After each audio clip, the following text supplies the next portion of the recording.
Student, তোমরা যারা ক্যালকাটা ইউনিভার্সিটির আন্ডারে প্রথম সেমিস্টারের ছাত্রছাত্রী আছো, তোমাদের জন্য আজকের ক্লাসটা খুবই গুরুত্বপূর্ণ। আজকের ক্লাসে তোমাদের ইএনভিএস অর্থাৎ পরিবেশবিদ্যা সাবজেক্টের প্রথম অধ্যায় থেকে দুটো গুরুত্বপূর্ণ বড় প্রশ্ন অর্থাৎ 5 নম্বরের প্রশ্নের উত্তর নিয়ে আলোচনা করব।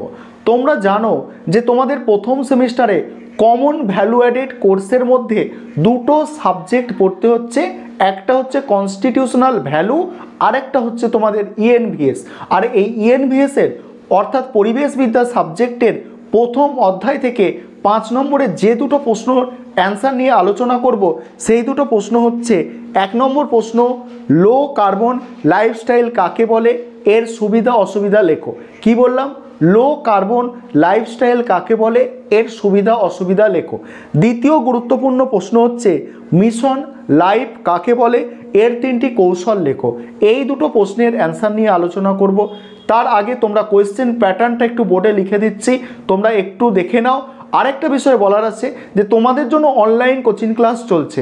তোমরা যারা অ্যাডমিশন নিতে ইচ্ছুক আছো, এই বোর্ডে যে নম্বরটা দেখতে পাচ্ছ এই নম্বরে যোগাযোগ করে অ্যাডমিশন নিতে পারো। তোমরা যারা ইংলিশ ভার্সনের স্টুডেন্ট আছো, তোমরাও অ্যাডমিশন নিতে পারো, কারণ নোটসটা তোমরা দুটো ভাষাতেই পেয়ে যাবে, বেঙ্গলি ইংলিশ দুটো ভাষাতেই নোটস পাবে। প্রথমে তোমরা যারা বেঙ্গলি ভার্সনের স্টুডেন্ট আছো তোমরা নোটসটা দেখে নেবে, তারপরে তোমরা যারা ইংলিশ ভার্সনের স্টুডেন্ট আছো তোমরাও নোটসটা পেয়ে যাবে। দেখো, প্রশ্নের অ্যান্সার দুটো দেখার আগে অর্থাৎ নোটসটা দেখার আগে কোয়েশ্চেন প্যাটার্নটা বোঝো। তোমাদের 1 নম্বরের এমসিকিউ থাকবে, 1 নম্বরের এমসিকিউ থাকবে কত? 10টা। 10 নম্বরের 2 মার্কসের কোয়েশ্চেন অর্থাৎ 2 নম্বরের প্রশ্ন 10টা, অর্থাৎ 10 দুগুণে কত? 20। এবার হচ্ছে তোমাদের 5 মার্কসের কোয়েশ্চেন কটা থাকবে? 4টে, 4 5 20। এইভাবে তোমাদের 50 নম্বরের পরীক্ষা হবে। 5 নম্বর কত? 30%-এ পাস, অর্থাৎ এখানে তোমাদের 15 নম্বর পেতে হবে পাস করার জন্য।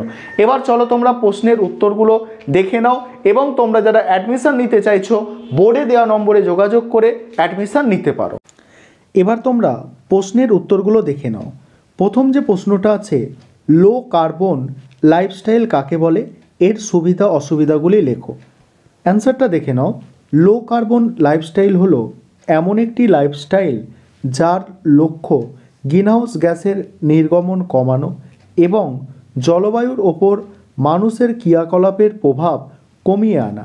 এটি বিভিন্ন পদ্ধতি এবং ক্রিয়ার সাথে সম্পর্কিত, যেমন পুনর্নবীকরণযোগ্য শক্তির ব্যবহার করা, কম মাংস খাওয়া, গণপরিবহনে ভ্রমণ করা, পুনর্ব্যবহার করা এবং গাছ লাগানো ইত্যাদি। তারপর দেখো সুবিধা অসুবিধা। নিচে পরিবেশ বান্ধব উপায়ে বসবাসের কিছু সুবিধা এবং অসুবিধা দেওয়া হলো। দেখো, পরিবেশের জন্য সুবিধা, স্বল্প কার্বন লাইফস্টাইল গ্রহণের প্রধান সুবিধা হলো এটি পরিবেশ রক্ষা করতে এবং জলবায়ুর পরিবর্তন প্রশমিত করতে সাহায্য করতে পারে। পৃথিবীর গড় তাপমাত্রা কম করে, প্রাকৃতিক সম্পদ সংরক্ষণ, জীববৈচিত্র্যের ক্ষতি রোধ এবং বায়ুর গুণমান উন্নত করতে অবদান রাখতে পারে। এটি লো কার্বন জীবনধারারও বর্জ্য এবং দূষণ কমাতে পারে এবং এটি বৃত্তাকার অর্থনীতিতে রূপান্তরকে সমর্থন করতে পারে, যেখানে উপকরণগুলি ফেলে দেওয়ার পরিবর্তে পুনরায় ব্যবহার করা হয় এবং পুনর্ব্যবহার করা হয়। পরের পয়েন্ট, স্বাস্থ্যের জন্য সুবিধা। লো কার্বন লাইফস্টাইল গ্রহণের আরেকটি সুবিধা হলো এটি স্বাস্থ্য এবং সুস্থতার উন্নতি করতে পারে। অনেক স্বল্প কার্বন ক্রিয়াকলাপ যেমন হাঁটা, সাইকেল চালানো, বাগান করা এবং রান্না করা আপনার শারীরিক ও মানসিক সুস্থতা বাড়াতে পারে, দীর্ঘস্থায়ী রোগের ঝুঁকি কমাতে পারে। এটি স্বল্প কার্বন জীবনধারার সম্প্রদায় উদ্দেশ্য এবং সন্তুষ্টিবোধ জাগিয়ে আপনার সামাজিক এবং মানসিক সুস্থতাকেও উন্নত করতে পারে। এছাড়াও আপনি সহজে এবং আরও কার্যকর বিকল্পগুলি বেছে নিয়ে অর্থ এবং সময় বাঁচাতে পারেন। তারপর দেখো অভ্যাস এবং আচরণের পরিবর্তনের চ্যালেঞ্জ। যাই হোক, স্বল্প কার্বন জীবনধারা গ্রহণ করা সবসময় সহজ বা সোজা নয়। প্রধান চ্যালেঞ্জগুলির মধ্যে একটি হলো আপনার অভ্যাস এবং আচরণ পরিবর্তন করা, যা সাংস্কৃতিক সুবিধা, আরাম এবং খরচের মতো বিভিন্ন কারণের দ্বারা প্রভাবিত হতে পারে। উদাহরণস্বরূপ গাড়ি, প্রিয় খাবার বা দ্রুত ফ্যাশন কোনো কেনাকাটাগুলি ছেড়ে দেওয়ার পক্ষে কঠিন হতে পারে, যদিও সেগুলি পরিবেশের জন্য ক্ষতিকারক। এছাড়াও পরিবার, বন্ধুবান্ধব বা সহকর্মীদের কাছ থেকে সামাজিক চাপ বা প্রতিরোধের সম্মুখীন হতে পারে। মূল্যায়ন। চ্যালেঞ্জের সত্ত্বেও স্বল্প কার্বন জীবনধারা গ্রহণ করা সম্ভব এবং ফলপ্রসূ।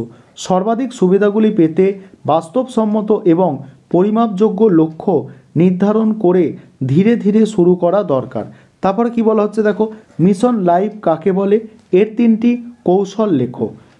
জলবায়ু পরিবর্তন এবং পরিবেশগত অবক্ষয় হল বিশ্বব্যাপী ঘটনা, যার অর্থ বিশ্বের একটি অঞ্চলে নেওয়া সিদ্ধান্তগুলি অন্য কোথাও বাস্তুতন্ত্র এবং সম্প্রদায়গুলিকে প্রভাবিত করে। জাতিসংঘের মহাসচিব অ্যান্তোনিও গুতেরাস উপস্থিতিতে ভারতের প্রধানমন্ত্রী মিশন লাইফের সূচনা করেন। মিশন লাইফ, যার বাংলা কথা হচ্ছে পরিবেশের জন্য জীবনধারা, একটি টেকসই এবং স্বাস্থ্যকর জীবনধারার জন্য একটি নতুন উদ্যোগ। জলবায়ুর পরিবর্তন এবং গ্লোবাল ওয়ার্মিং হলো বিশ্ব এবং মানবজাতির সামনে প্রধান চ্যালেঞ্জ, এবং মিশন লাইফ জলবায়ু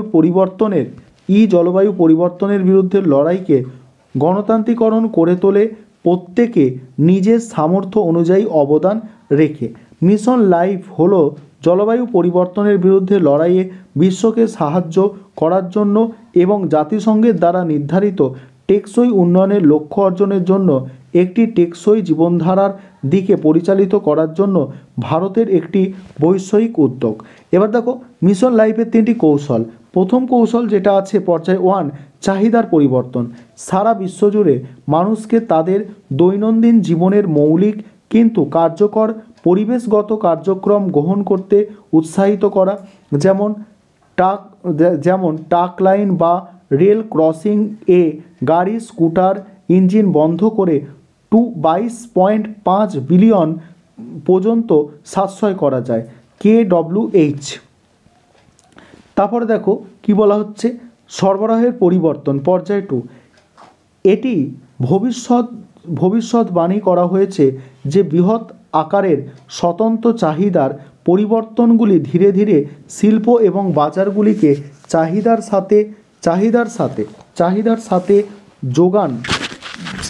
সাথে যোগানের এবং সংগ্রহের খাপ খাইয়ে নিতে এবং সামঞ্জস্য করতে চালিত করবে।